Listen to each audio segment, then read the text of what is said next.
Welcome back, everyone. Today we're taking a deep dive into one of the most fascinating stories in Islamic history, the Prophet Muhammad's night journey. And you might already know the basics, but we're going to dig a little deeper, see if we can uncover some of the intriguing variations and contradictions that exist even within the sources that are considered like the most authentic. That's right. We're talking about the Sahih Hadith. Exactly. And what's really fascinating is we actually have 5 different Sahih authentic hadith that recount this event. Sahih Muslim 162a, Sahih al-Bukhari 349, Sahih al-Bukhari 3887, Sahih al-Bukhari 7572, and then Sunan an-Nasai 448. Wow, 5 different versions. Yeah, what's interesting here is that we have these collections, right, of the Prophet's sayings and actions. They're called Sahih Hadiths. You can think of them as like the gold standard for Islamic tradition. And even they have different versions of this incredible journey. So some pretty significant differences in how this whole journey to heaven actually plays out. Absolutely, and that's what we're going to unpack today. You've shared some of these Sahih Hadiths, and we're going to look at how they line up, where they diverge, and what those differences might tell us, about how this story evolved over time. Okay, so let's start at the very beginning. Where does this journey even begin? Well, that's where things get interesting right away. Some accounts place the Prophet starting from his home in Mecca. Others say he begins at the Kaaba. That's the holiest site in Islam, of course. And then there are even some where angels take him away to the Zamzam well first. So right off the bat, we've got multiple departure lounges for this heavenly trip. Right. Okay, so let's say he's ready to embark on this journey wherever he's starting from. What happens next? Well, most of the accounts describe a pretty dramatic event, chest surgery. Chest surgery, whoa. Yeah, they cut open his chest, and it's described as this symbolic act of spiritual purification, like they're preparing him for what he's about to experience. It's a pretty powerful image. But of course, there's disagreement about who actually performs this surgery. Oh, absolutely. Yeah. Some accounts say that the angel Gabriel does it all by himself. But then others say that he has help, from other angels or beings. So again, it's like even within this event, there's these key differences. Right, exactly. Yeah. And it really makes you think about the narrative's evolution, Yeah. How did these stories change and adapt over time? And what might these differences in detail tell us about, the people who were telling and retelling them? That's a really good point. Okay, so after the chest surgery, however it went down, where does Muhammad actually go? Is it off to Jerusalem for a layover or straight to heaven? Well, that's yet another point of divergence. Some versions have a stopover in Jerusalem where the prophet meets other prophets. He's even offered wine and milk. He chooses milk, by the way. Interesting choice. I wonder what the significance of that might be. Yeah. But other accounts skip Jerusalem altogether and head straight for the heavens. It makes you wonder what the real purpose of this journey is meant to be, in each telling. Visiting a holy site, or is it a purely spiritual ascent?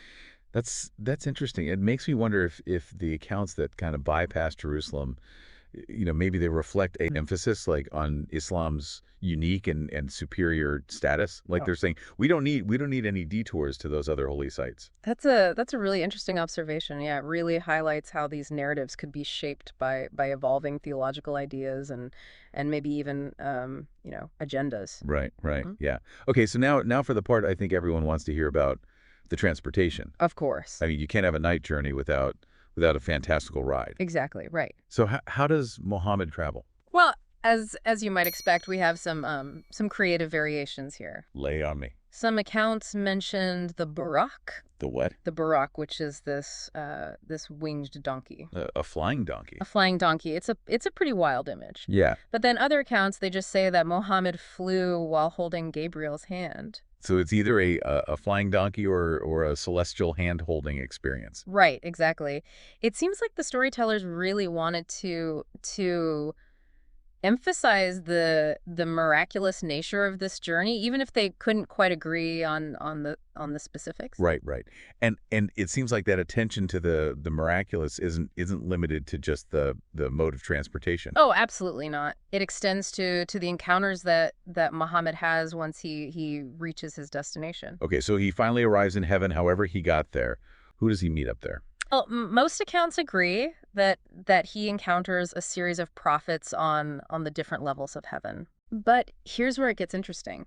The order of these prophets and how they address Muhammad, it varies significantly from one account to the next. Okay, give me the juicy details here. Which prophets are we talking about? Who's in this heavenly lineup? Well, Adam and Abraham, they feature pretty prominently, Okay. and in some versions they actually address Muhammad as son.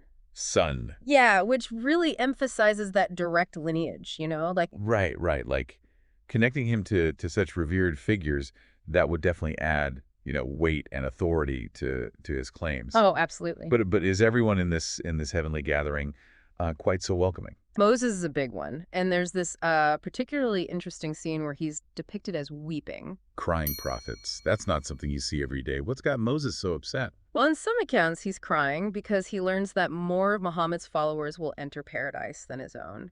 In other versions, he's portrayed as jealous that Muhammad has been elevated to a higher level in heaven. Wow, so even in heaven, there's a bit of competition going on.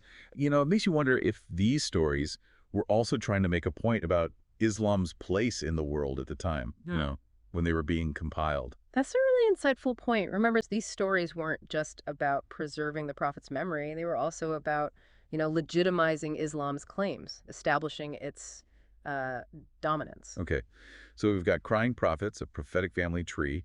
What other sights does the prophet see on this heavenly tour? Oh, there's plenty of sightseeing. You've got descriptions of the lotus tree, the heavenly temple, celestial rivers, even a face-to-face encounter with Allah. But, as you might have guessed by now, the accounts can't seem to agree on the order of these sights or exactly how they're presented. Right, it seems like every detail of this journey is just open to interpretation. That's what makes it so fascinating. It's like trying to piece together a puzzle where the pieces constantly shift and change shape. Yeah, I can see that. But amidst all this fluidity, there is one central event that most accounts seem to agree on. Right. And that's the bargaining for prayers. This is where Allah initially commands Muslims to pray a whopping 50 times a day. Yeah, 50 times a day. That's a lot of praying. Yeah, I was going to say, and that's where Moses steps in again. Right, he does. He advises Muhammad to go back and plead for a reduction. But even this central event, it's still shrouded in inconsistencies. Really? Okay, tell me more. What kind of inconsistencies are we talking about? Well, some versions, they portray Muhammad like willingly going back to Allah to ask for fewer prayers. Okay. But then others, they suggest that he's kind of ashamed to ask for less, like he's worried about seeming ungrateful or not devoted enough. Interesting. Yeah, but thanks to a little advice from Moses, he bargains with Allah and gets it knocked down to 5. Talk about divine negotiation skills. 50 times a day. That sounds exhausting. Right. 5 is definitely more manageable.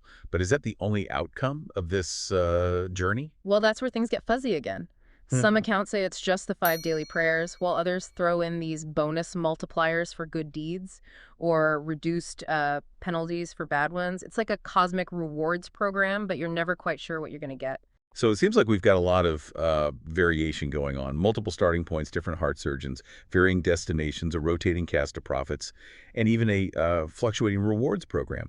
Is there anything else that jumps out as particularly inconsistent in these accounts? There is one more thing, and it's a real head-scratcher.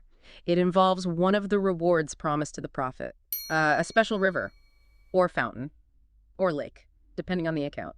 It's called Al-Kawthar. Al-Kawthar. I feel like I've heard that before somewhere. You probably have. It's mentioned in the Quran, and in some of these night journey hadiths, it's connected to this heavenly reward for his spiritual trials. But even the descriptions of this Al-Kawthar differ wildly, not just in the night journey hadiths, but even in other hadiths that don't mention the night journey at all. Some even connect it to verses in the Quran that seem totally unrelated. It shows how interpretations can shift and how even a single word can become a focal point for theological debate. That word actually appears in a very early chapter of the Quran, chapter 108. So this tiny chapter, which basically boils down to, like, we've given you abundance, so pray and sacrifice, that could actually be the first, whisper of this Al-Kawthar idea. That later blossoms into a full-blown heavenly river in the night journey stories. That's one interpretation, and it shows how these concepts can, evolve over time. It's amazing to think that these are all considered, authentic accounts of the night journey, yet they present such a, kaleidoscope of details.